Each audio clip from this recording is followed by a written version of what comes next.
So here I'm just marking out a little template for myself to use on the bandsaw so that I can get the outside diameter right, but then set that up on the bandsaw, as you'll see once I've made it, just so that I can, rather than have to freehand the shape, I can just run around the jig or around the template.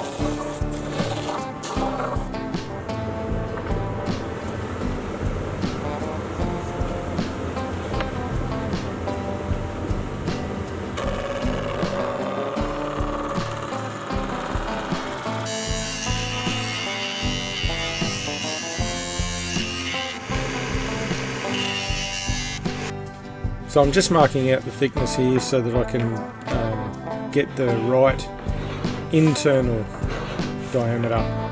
So you'll see how I use this on the bandsaw.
Now that I've got that template to the correct size, I just use it to mark out all of my components here, and then we go to the bandsaw and start chopping them all out.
So just freehand the outside diameter here, and then we'll go over to the disc sander and we'll clean it all up on that.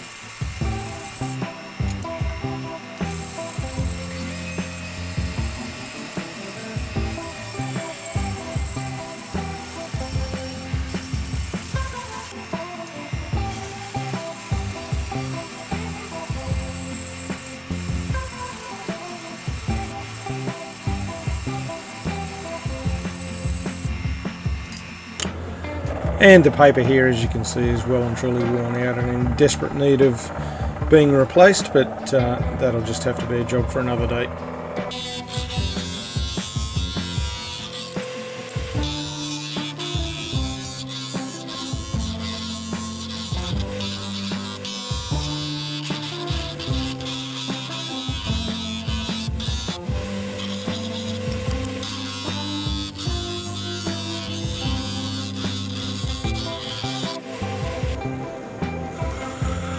So this is where the jig comes into play here. You can see that I'm just following that around the curve. The bandsaw's got a nice new blade on it, nice and sharp, and it just cuts it perfectly parallel the whole way through, and then it's a quick and easy job just to finish it up on the bobbin sander.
So now I just start the assembly of it.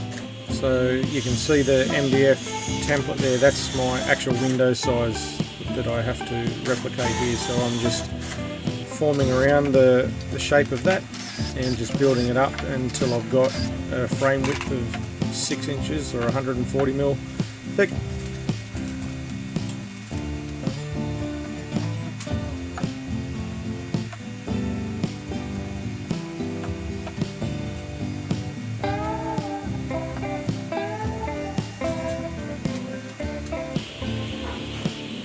I screw and plug this section here because I don't like to just be hanging around waiting for glue to dry. So by putting the screws in it, it means that I can just continue to keep building, and I can have the whole section built in the one day or in the one section of work.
So thanks for tuning in and watching how we do this, and if you keep your eyes open, we'll have part 2 of this video coming up next week, which will show you the completion of the window, which has sashes and things in it as well. Thanks a lot, and we'll see you next time.